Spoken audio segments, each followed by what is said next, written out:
Assalamualaikum warahmatullahi taala wabarakatuh. Bara Sunda di mana wae ayana tepangdang deui sareng sim kuring mangnana nagon dina pedangan dongeng Sunda nu parantos maneh nyanak hiji jejer cariyos jawara tiluweung hideung aya teu bagian anu kasalapan. Hapunten dinten kamari emang teu tiasa midangkeun dongeng kumargi aya wagelan baraya. Dinten ayeuna emang tiasa nepangan di bara Sunda.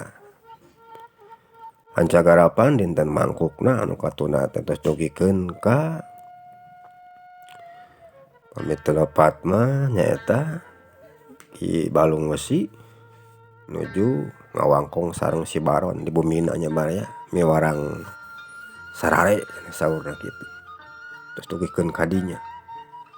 Hancagarapan kumang sejadi lajengkeun deui nanging sateacana kentun-kentuna mah kanggo sadayana wae anu sami mika cinta mika resep.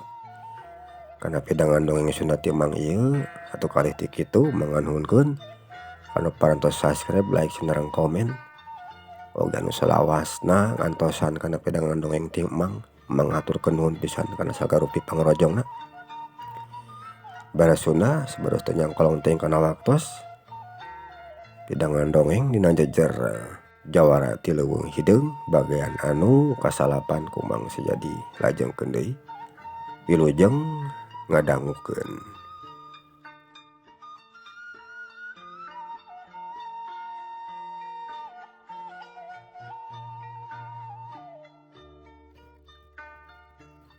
Baron, ayeuna mah geus keur harees we heula. Isuk urang padamikeun deui kurang. Kumaha carana euy sangkan bisa newak eta jalma jeung ngagempur ka lembur ceulang nu geus ngagagalkeun kana pagawean maraneh. Lamun perlu urang gantung eta bangsa kumpeni anu geus pipilueun kana urusan urang teh euy. Tah kitu we Baron, ceuk Ki Balung Wesi. Nya Ki, kumaha hadena aki we kuring mah? Teu mah si Baron. Geus kitu Ki Balung Wesi ngaleos ti dinya. Tuluy asup ka jero enggona tayohna wae rek ngadaon sareh heula meureunan.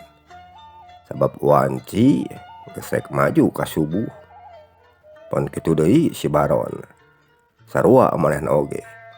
Harita teh ngagelehkeun heula awakna tina bangku panjang anu aya ti dinya. Cag urang tunda heula baraya kaayana si Baron jeung Ki Balung Wesi. Pon kitu deui anak buahna nu geus sarare di tempat caricingna. Ayeuna urang nyaritakeun deui Supala jeung si Sudil. Sanggeus anu duaan marentah heula idin tinu jadi kolotna jeung anu araya di imah. Tilu poe ti harita Supala jeung si Sudil arinit deui ka leuweung hideung nepungan ka Eyang Tunggal Sajagat.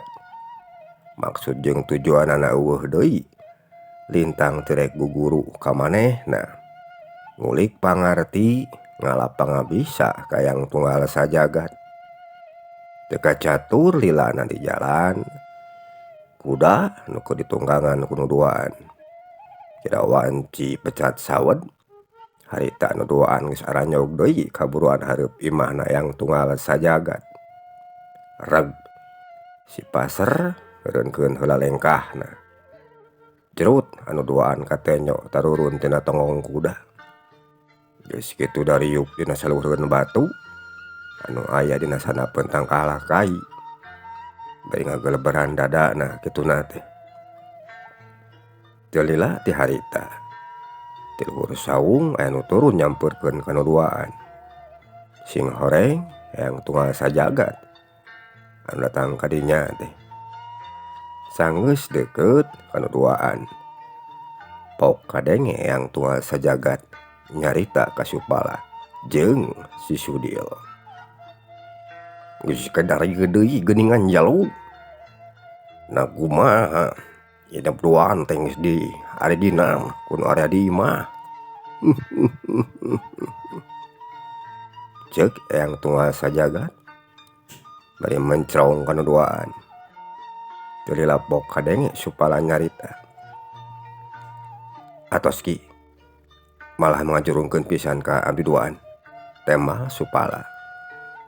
Nya syukur hari kitu mah. Lamun hidup duaan geus di ari dina kudu area di imah jeung kolot. Artina dina di alajarna oge. Hidup duaan teh bakal aya dina kasyuhudan. Morek ngarancabang pipikiran jeung elinganana. Nya milu atoh wi keur aki mah kadengena oge jalu. Taina ayo urang ka jero heula ayeuna mah. Cai-cai atuh di jero mah. Ceuk yang tunggal sajagat ngajak ka jero saung kanu duaan. Mun mangaki tema supala. Bari anu duaan carangkat tina diukna. Tuluy marancat ka saung. Nuturkeun ka yang tunggal sajagat. Nu geus leumpang leuwih ti heula. Sanggeus araya di jero keek anu duaan sarila. Dina palupuh hing hareup ka yang tunggal sajagat. Teu lapok kadenge yang tunggal sajagat nyarita deui. Sok ngarinum heula caina tah jalu. Meh teu hana anggrang. Ceuk yang tunggal sajagat. Nawaran heula ngarinum ka nu duaan. Nu duaan tatalangke. Tuluy nyarecikeun cai tina ruas awi. Dikucurkeun kana batok kalapa. Geus kitu ngaroyop heula cai. Sanggeus rengse ngarinumna. Pok yang tunggal sajagat kadenge deui nyarita. Dahayna kieu jalu. Kami hidup duaan di alajar pangarti ti aki. Saacana dimimitian teh akrek pepeujeun heula ka hidup duaan. Sabab ieu kalintang pentingna ari ceuk aki mah. Keur kahirupan hidup duaan jaga kahareupna. Ulah nepikeun ka sasarnya lampah. Wantukna badan anu katempuhan. Sanggeus ngulik pangarti ti aki teh ulah tepikeun ka kitu. Utamana mah lamun urang rek nyar ilmu. Nyatan heula kurang dina hate. Tehna urang hayang ngulikna ilmu pangarti teh. Jeung jampe pamake. Deui lintang teh keur nya bisa dipake tutulung ka batur. Aya guna jeung mangpaatna keur diri. Pon kitu deui jalma rea. Sebab da ikangaran tutulung ka batur teh loba carana kampanan. Lain ngan saukur ku harta jeung banda hungkul. Atau aku tenaga jeung pikiran. Tapi ku ilmu oge bisa. Taku sabab ayeuna hidup duaan rek diajar pangarti ka aki. Atuh engke lamun dina mangsana hidup duaan. Geus rengse ngurik pangarti ti aki. Mat, ieu ilmu teh ulah rek dipake teu bener. Atau dipake ngajahat ka batur. Sabab anu sarupa kieu teh lain pagawean anu hade. Anguran pake ieu ilmu teh keur tutulung kanu butuh. Katalang kanu susah. Nganteur kanu sieun nyangan kanu poekeun. Ngasongan tali kanu keur palit. Atau mere itu kanu lolong. Loba cara jeung jalan pikeun urang sangkan bisana tutulung ka batur teh. Ngan karikuma urang na we berenang. Adaik atau henteu tutulung ka baturna. Ku parabot anu geus dipihapekeun ku Gusti ka urang. Hidup duaan. Dina ngalapna ilmu ti aki ieu teh. Sing aya mangpaatna. Sing nepi ka petik hasilna kala buahna. Tah nya nu kitu nu disebut geus ka petik hasilna kala buahna teh. Artina nu geus bisa digunakeun ku urang na teh ilmu pikeun tutulung ka batur. Dan ngan saukur tamat hungkul ngajina. Bari jeung teu ngaji mat mah kana diri keur naon. capek-capek ngalana tanah kumaha nepi ka lebah dieu geus kaharti ku hidup duaan. Ceuk Eyang Tunggal Sajagat nanya ka Supala jeung si Sudil, atuh anu duaan meuni ampir bareng naremalan. Kartos cenah ki, nya syukur ari maksud jeung tujuan aki geus kahalarti mah ku hidup duaan. Atuh aki dina oge rek mere pangajaranna oge ka hidup duaan. Moal rek diwilah-wilah. Sarua duadana oge murid aki, anak aki berenang ayeuna mah hidup duaan teh. Sok we eta mah sing sabisa-bisana. Ku aki oge moal dikoretkeun. Jeung moal aya nu rek disebut salindungkeun hiji oge. Sabab keur naon make jeung nyemput-nyemputkeun ilmu sagala atuh. Nya sok we eta mah kumaha hidup duaan. Yang hidup duaan oge kudu nyaho jalu. Dena jalma teh sarua kabeh boga kamampuan jeung kalemahanna dina diri sawang-sawangan. Aya nu mampu jeung nu henteu dina ngulik elmuna teh kapanan. Atuh lamun sakira-kirana ku urang ka tepi, nya alus we beureun mah kitu ge geus jadi milikna.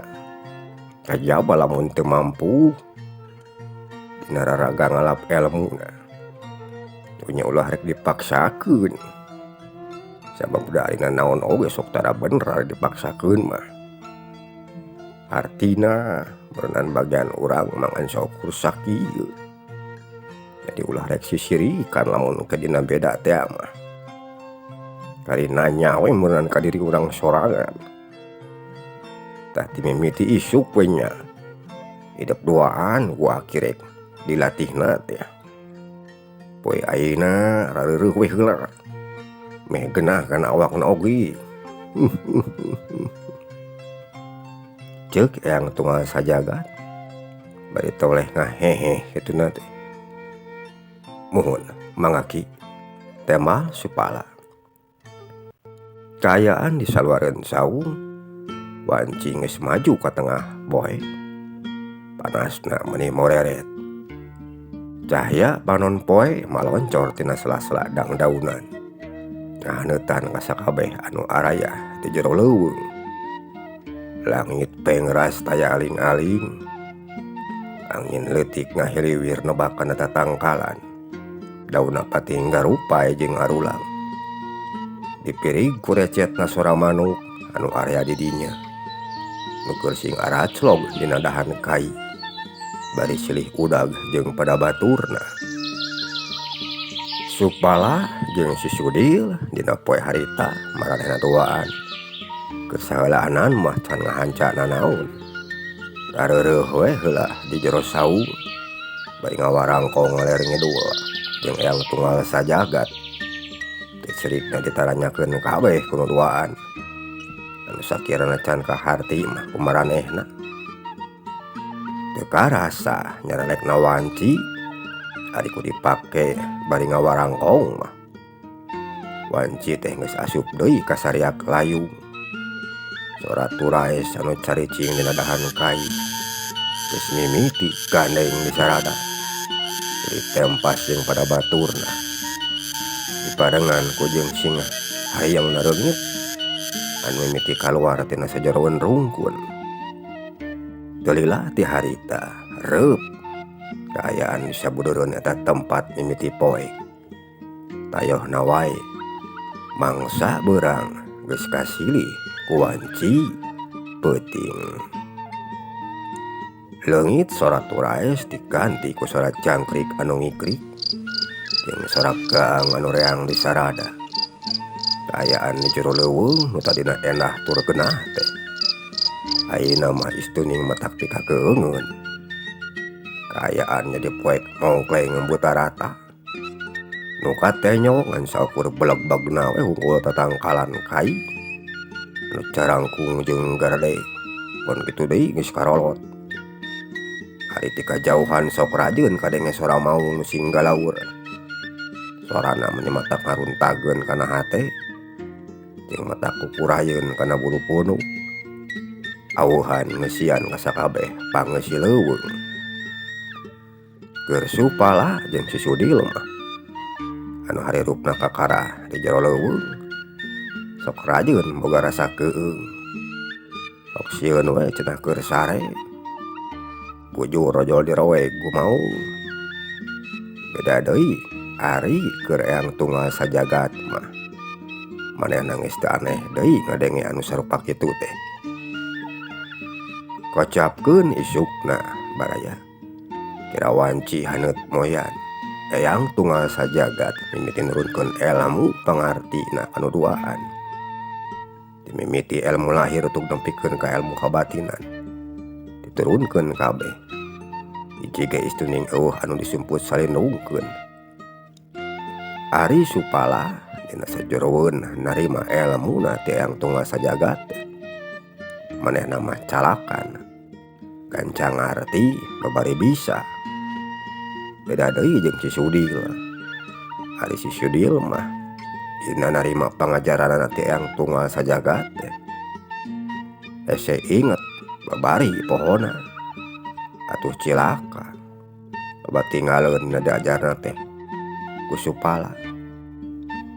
Tapi ku si Sudil mah teu matak ieu dijadikeun pikiran.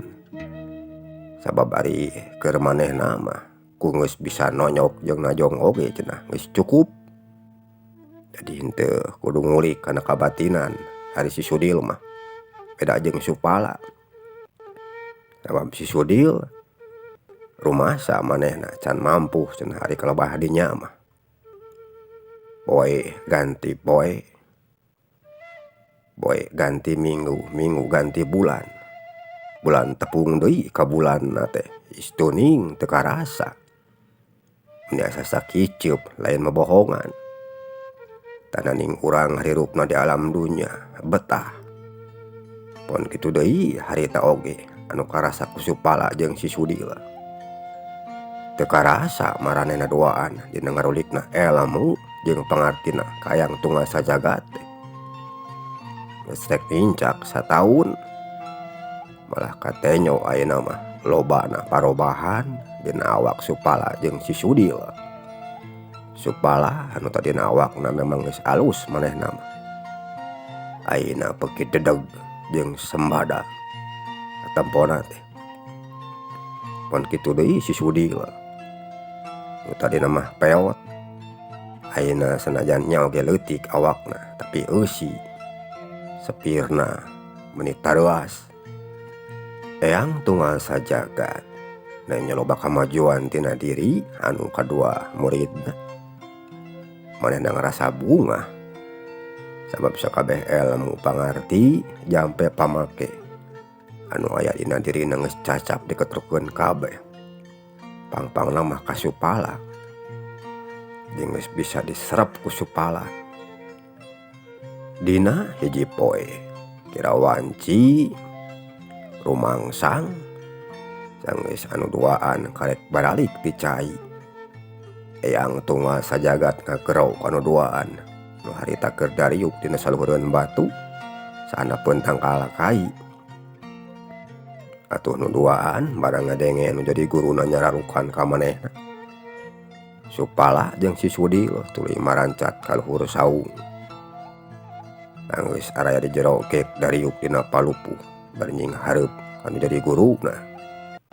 Jadi lapok kadenge eyang tunggal sajagat anu nyarita ka Supala jeung si Sudil. Kieu jauh pangnahina duaan ayeuna dicalukan ku aki ka dieu teh. Deui akhirek nepikeun beja ka hidup duaan. Rehna ayeuna hidup duaan geus cacap ngarulikan sakabeh ilmu pangartina ti aki teh. Artina geus eueuh deui nu rek dibikeun ku aki ka hidup duaan. Khususna keur hidup jalu. Sabab sakabeh ilmu kebatinan anu aya dina diri aki ku aki geus diturunkeun kabeh ka hidup. Ari eta ilmu kabatinan anu geus ku aki diturunkeun ka hidup dia eueuh deui asal mah tina kitab mustika selai dipiboga ku aki ayeuna geus dicangking ku hidup. Malah teu sakabeh murid aki anu bisa nyangking kana ieu ilmu. Mun kitu deui ku bapa hidup oge baheula. Ieu ilmu teh can kaburu kacangking. Atuh ayeuna ku hidup nu jadi anakna. Ieu ilmu tapi kacangkingna. Geus syukur wih keur aki mah milu bunga. Artina geus aya nu baris bisa nuluikeun ieu ilmu keur ka hareupna. Nyatana diri hidup. Ngan poma sakali deui aki mah pepeujeuh. Sakabeh ilmu anu geus ditarima ku hidup ti aki kade kudu sing bisa mawana. Meh teu matak manawa kana awak. Na kumaha kaharti jalu. Ceuk Eyang Tunggal Sajagat nyarita ka Supala. Muhun kahartos ki. Tema Supala. Tah atuh keur hidup oge sarua sujang. Sanajan hidup mah diajar dengan saukur main po bari jeung sabeunangna oge. Kade ulah rek dipake teu teungeul ka baturnya. Sabab da urang oge meureun bakal nyeri. Ari diteungeul ku batur mah kajaba lamun batur rek hianat ka diri urang. Nya teu naon eta mah pek teh teuing rek dipake oge. Sabab geus jadi kahiji kawajiban kapanan keur diri urang.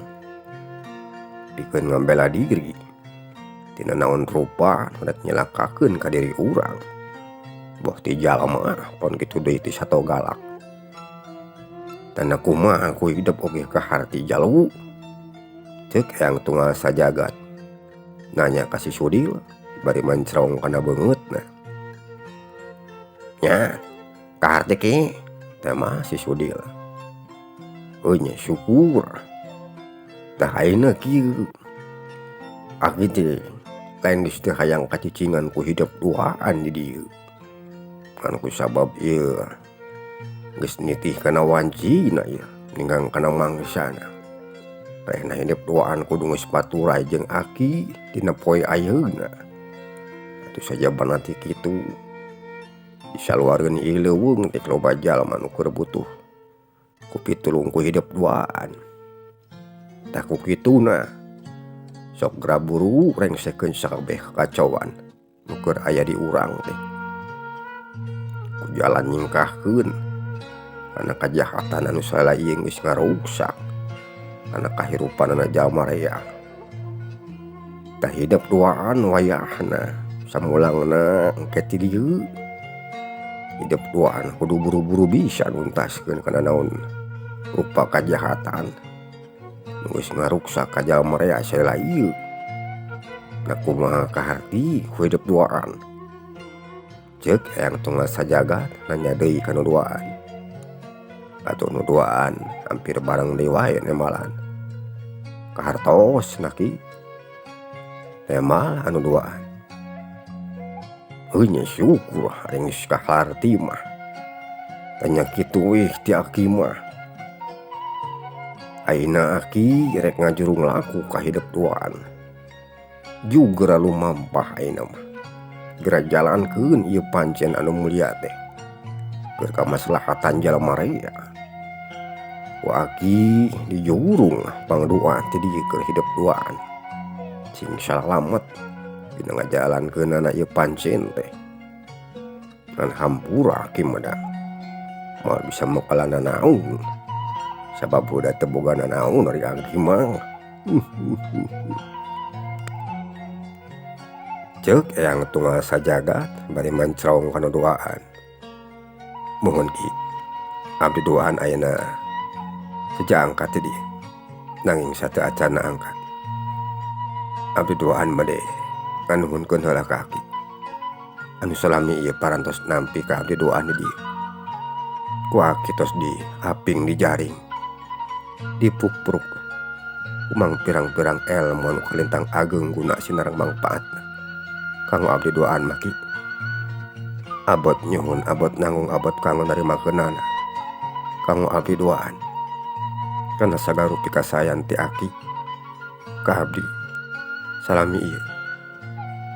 Atuh kalih ti kitu mugia urang sadaya sing tiasa diterapangkeun deui dina sanes waktos ki tema supala bari mencrongna beungeut menjadi guruna.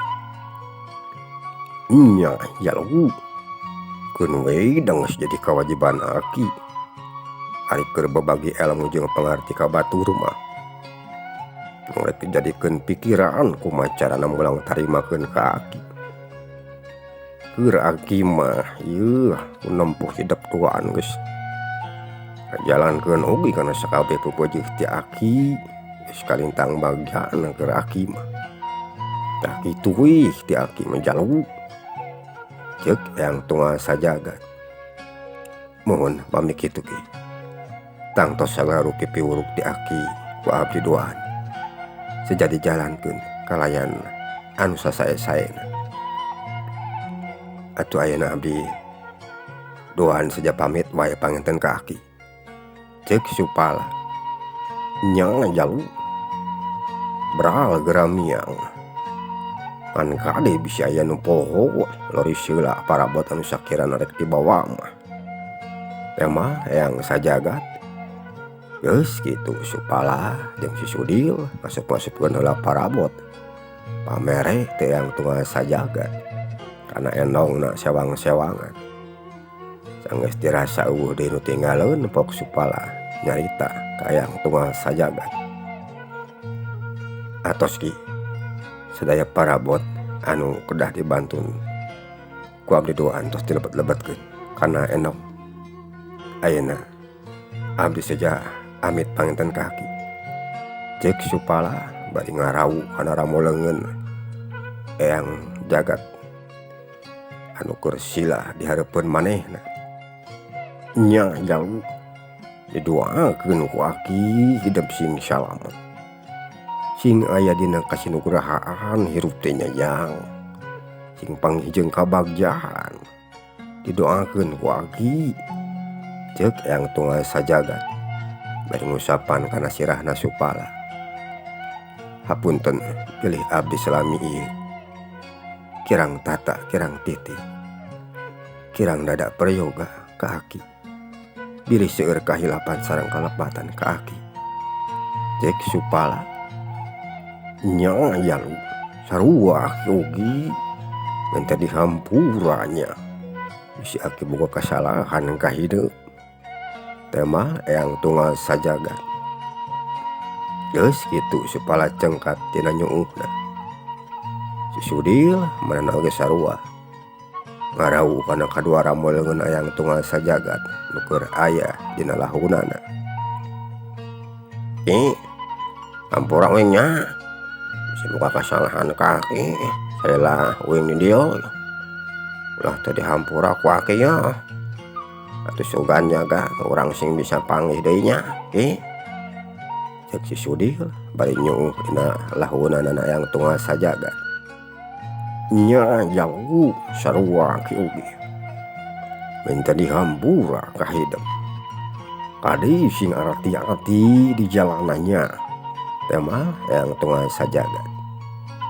Nya ki ceuk si Sudil. Geus kitu mah anu doaan tarurun tina luhur saung muru ka si pasar nu keur aya di handap dituturkeun ku yang tunggal sajagat di satukangeunana.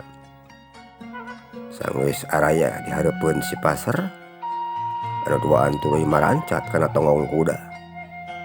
Si Sudil diuk di tukang ari supala mah diukna teh dihareup bari nyepeng kana kadali kuda. Anu doaan saacana ayeunit marangut heula ka yang tunggal sajagat. Yang tunggal sajagat males ku ngunggukkeun sirahna bari nyerengeh kituna teh. Kuda si pasar mimiti leumpang keluar ti buruan imahna yang tunggal sajagat. Ninggalkeun yang tunggal sajagat anu keur nangtung bari melongkeun kana doaan. Beuki lila anu doaan beuki jauh ti tempat cicingna yang tunggal sajagat.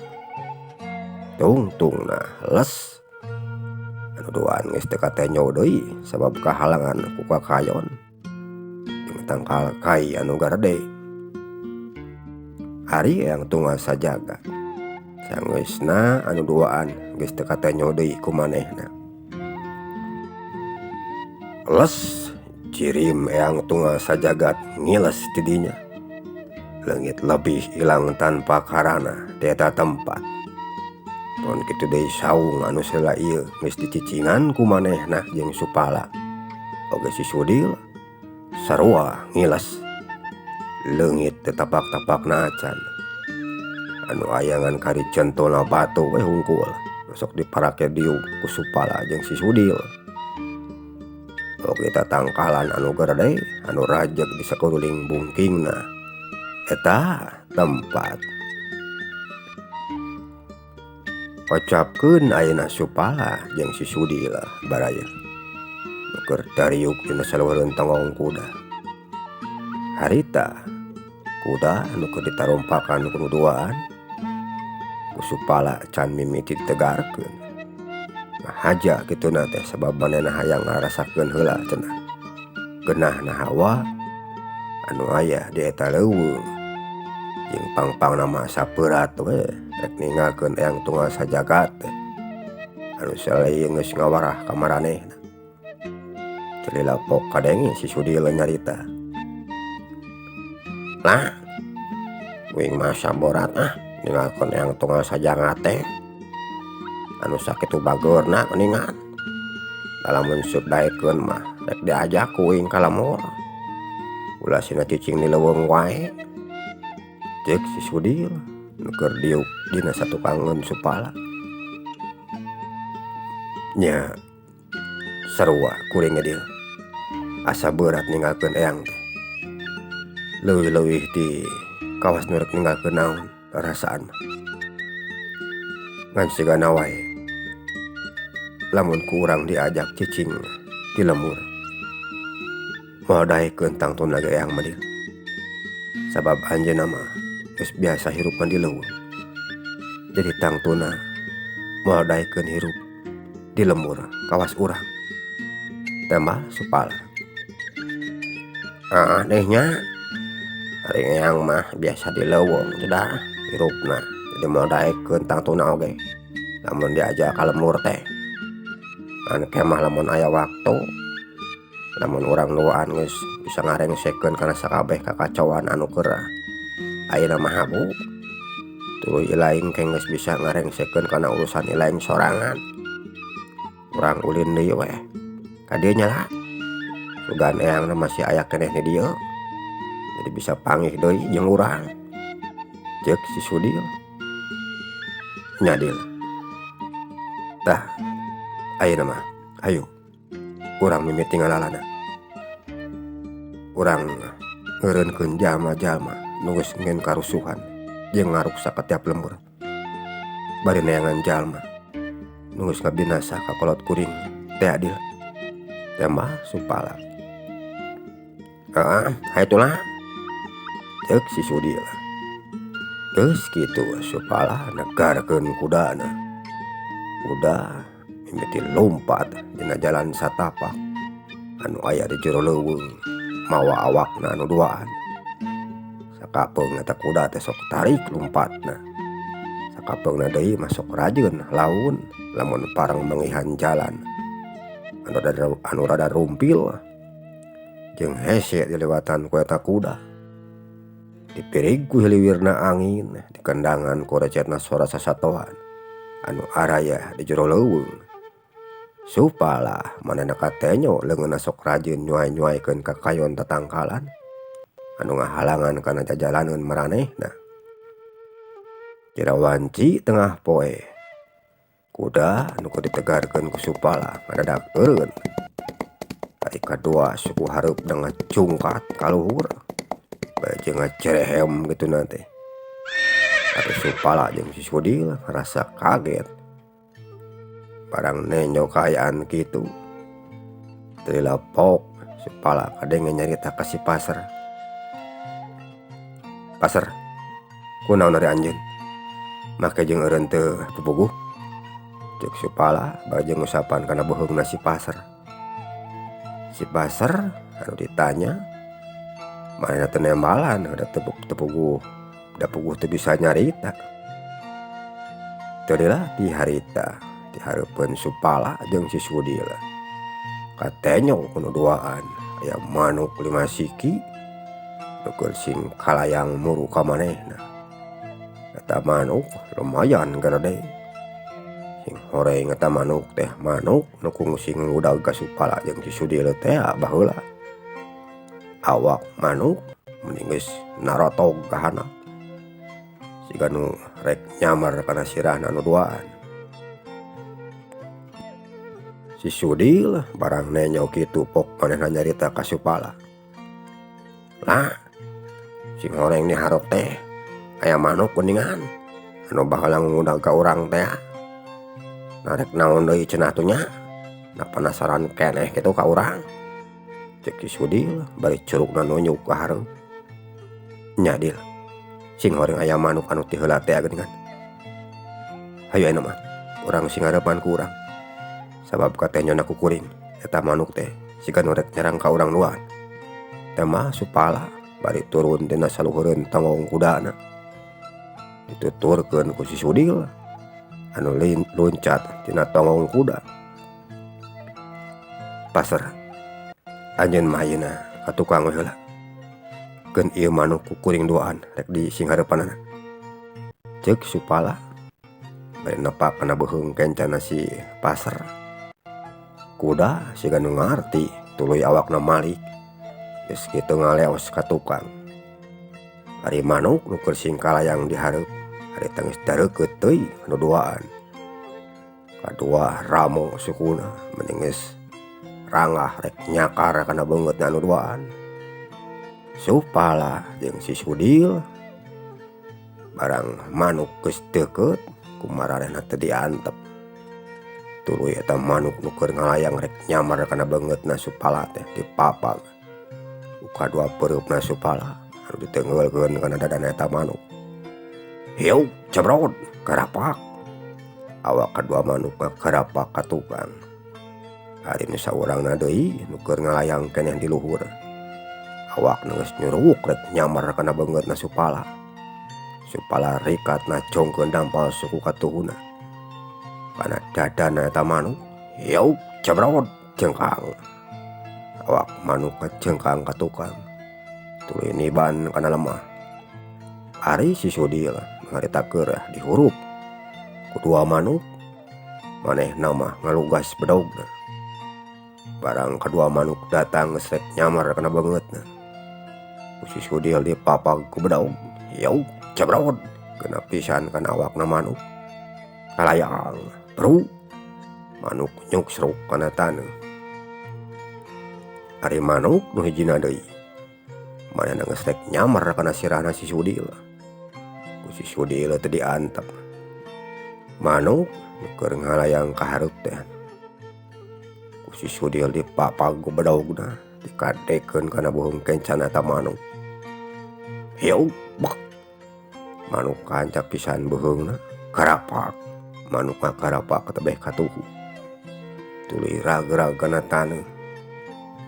Tapi aneh beheungna mah teu kunaon eta manuk teh. Teu lapok kadenge si Sudil nyarita. Hayo sia, dasar manuk siluman sia teh. Ngaganggu wae ka uing. Hayang dibelem ha. Hayang ditusuk ku awi kudu wae.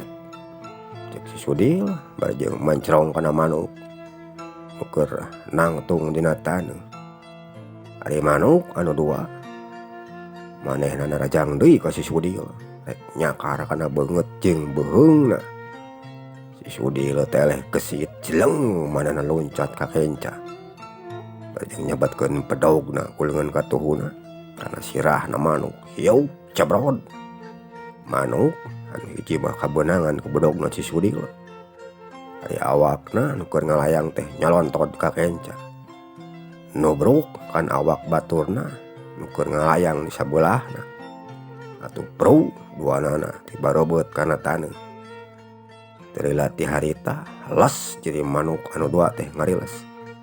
Jang elek dua cirim makhluk anu matak pikasarieun beungeutna.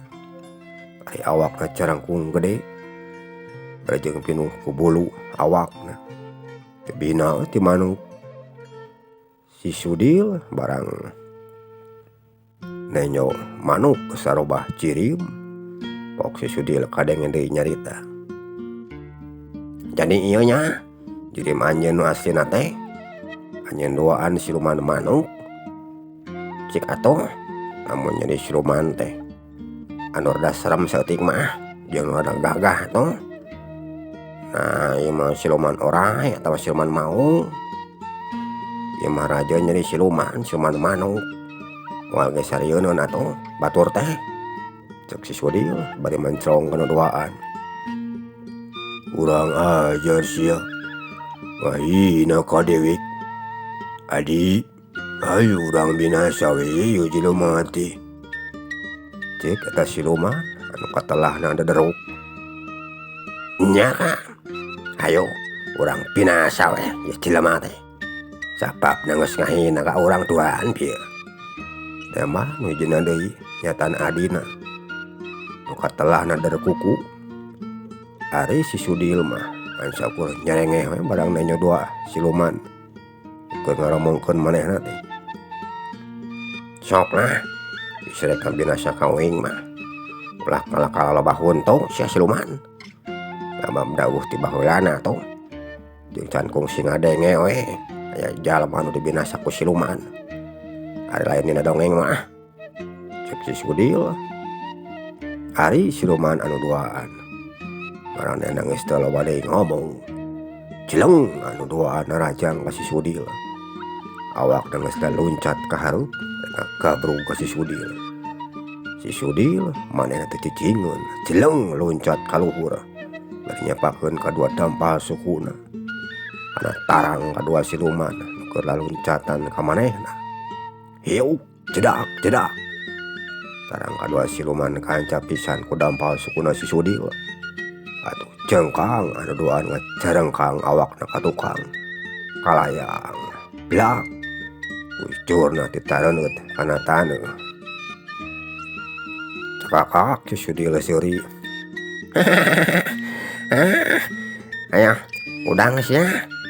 Era toh ku awak anu sakitu carangkung gedena. Karek ditajong oge kuing anu awakna leutik. Tira aku geus sing jarungkal kitu. Cek si Sudil barejeng nenyokeun kana duaan nu keur dariuk dina luhureun taneuh.